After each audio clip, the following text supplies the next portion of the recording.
नमस्ते। तो आज हम प्रश्नावली 1.1 के प्रश्न करेंगे और हमारा पहला प्रश्न है, निम्नलिखित प्रत्येक में गुणन के अंतर्गत उपयोग किए गए गुणधर्म का नाम लिखिए। यानी यहाँ पर हमें 3 प्रश्न दिए हैं जिसमें हम किसका उपयोग कर रहे हैं, गुणे का उपयोग, गुणन का उपयोग कर रहे हैं। तो इस गुणन के अंतर्गत जो भी गुणधर्म जिसका हम उपयोग कर रहे हैं उसका हमें क्या लिखना है, नाम लिखना है कि कौन सा गुणधर्म हम यहाँ पर उपयोग में ला रहे हैं। तो सबसे पहला प्रश्न देखो, पहले प्रश्न में यहाँ पर क्या है, -4/5 है और इसका गुणा हम किससे कर रहे हैं, 1 से कर रहे हैं। तो हमें पता है किसी भी संख्या को जब हम 1 से गुणा करते हैं तो हमारा उत्तर वही आता है। यहाँ पर ये एक -4/5 क्या है, एक परिमेय संख्या है। बट्टे वाली संख्या को हम परिमेय संख्या कहते हैं। तो परिमेय संख्या को जब हम 1 से गुणा करेंगे तो हमारा उत्तर -4/5 ही आएगा। अगर हम इसको उल्टा करें, जैसे 1 को मैं इधर लिख दूँ, फिर पीछे मैं -4/5 लिख दूँ, तब भी 1 का गुणा करने पर हमारा उत्तर वही आएगा, चेंज नहीं होगा। ठीक है, तो ये किस वजह से हो रहा है ऐसा, ये इस 1 की वजह से हो रहा है। और यहाँ पर इस 1 को हम क्या कहेंगे, यहाँ हम 1 को कहेंगे गुणात्मक तत्समक, गुणात्मक तत्समक, है ना। तो इस गुणात्मक तत्समक की वजह से ही हमारा उत्तर क्या आ रहा है, सेम आ रहा है। तो यहाँ पर हम किस नियम का उपयोग कर रहे हैं, हम यहाँ पर 1 के गुणात्मक तत्समक होने का उपयोग कर रहे हैं। तो यहाँ हम लिखेंगे 1 गुणात्मक तत्समक है ना, ये म कर देना यहाँ पर, गुणात्मक तत्समक है। दूसरा देखो, दूसरा क्या है, -13/17, यानी ये एक परिमेय संख्या है। इसका गुणा हम कर रहे हैं -2/7 से। फिर यहाँ पर बराबर का निशान है और बराबर के इस तरफ अब क्या कर रहे हैं, यहाँ -2/7 देखो इस तरफ आ गया, यानी आगे की तरफ आ गया, और -13/17 क्या कहाँ चला गया, पीछे की तरफ चला गया। तो हमें पता है कि किसी भी संख्या को गुणे के अंतर्गत, जैसे मान लो मैंने एक संख्या ली 2 और दूसरी संख्या ली 3, 2 का 3 से गुणा करने पर कितना आता है, 6 आता है। अब मैं एक काम करता हूँ, 3 को इधर ले लेता हूँ, 2 को इधर ले लेता हूँ, तो ये क्या बन गया, 3 × 2, तब भी मेरा उत्तर क्या आएगा, 6 ही आएगा।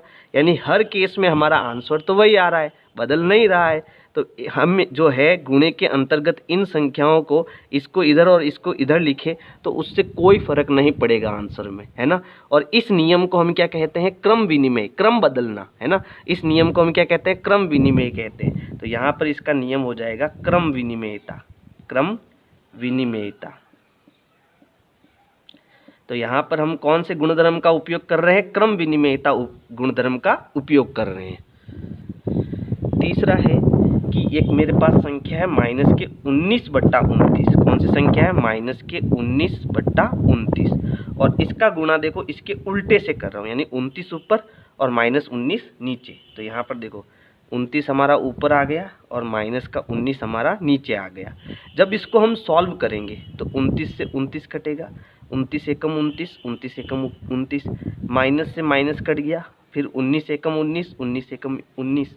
1 का 1 से गुणा करा तो ऊपर 1 आएगा, 1 का 1 से गुणा करा तो नीचे भी 1 आएगा। 1/1 का मतलब क्या होता है, 1 होता है ना। तो जब इसको हम सॉल्व करेंगे तो हमारा आंसर क्या आ रहा है, 1 आ रहा है।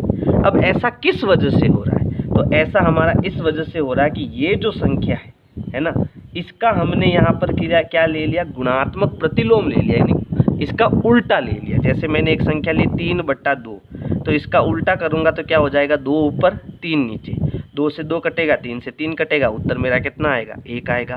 फिर एक उदाहरण और लेते हैं, जैसे मैंने एक संख्या ले ली 5/7, ठीक है।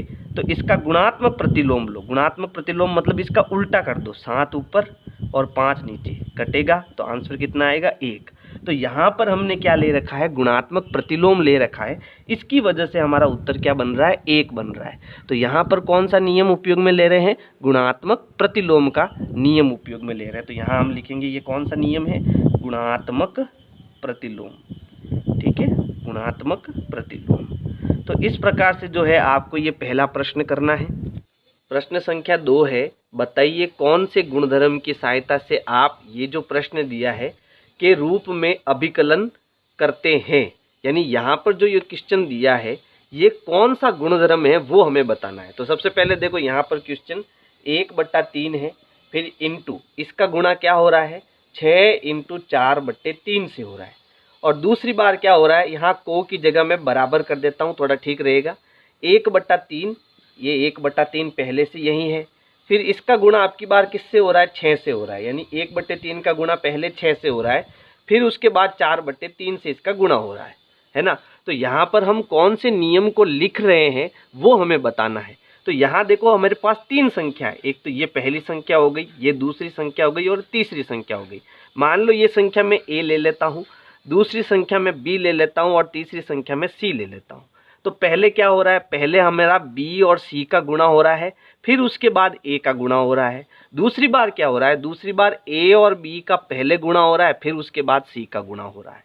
ठीक है, तो ऐसा कब होता है, ऐसा होता है साहचर्य नियम में। साहचर्य नियम क्या होता है कि मान लो मेरे पास कोई भी 3 संख्या हो, जैसे एक संख्या 2 है, दूसरी 3 है और तीसरी 5 है, तो मैं इनको कैसे गुणा करूं। ठीक है, तो मेरे पास 2 तरीके हैं। पहला तरीका है कि 2 × 3 × 5 में पहले मैं 3 और 5 का गुणा कर दूं। ठीक है, तब मेरा उत्तर क्या आता है, देखो समझना है इसको। तो पहले हम इन दोनों का गुणा करेंगे, जो ब्रैकेट में है उनका गुणा पहले का होता है। तो 2 × तीनों पंजे कितना हो गया, 15। गुणा होने के बाद कोष्टक हट जाएगा, तो ये हो गया 2 × 15। ठीक है, 2 × 15 कितना हो जाएगा, 30 हो जाएगा। तो यहाँ हमारा आंसर 30 आएगा।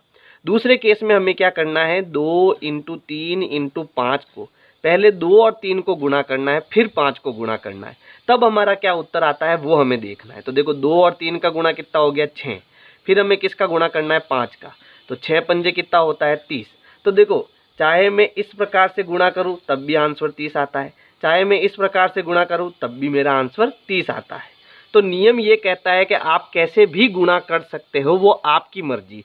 ठीक है, इस नियम को हम कहते हैं साहचर्यता का नियम। इस नियम को हम क्या कहते हैं, यहाँ कौन सा नियम है, साहचर्यता नियम है, साहचर्यता। इस साहचर्यता को हम क्या बोलते हैं, सहचरिता भी बोलते हैं, सहचरिता।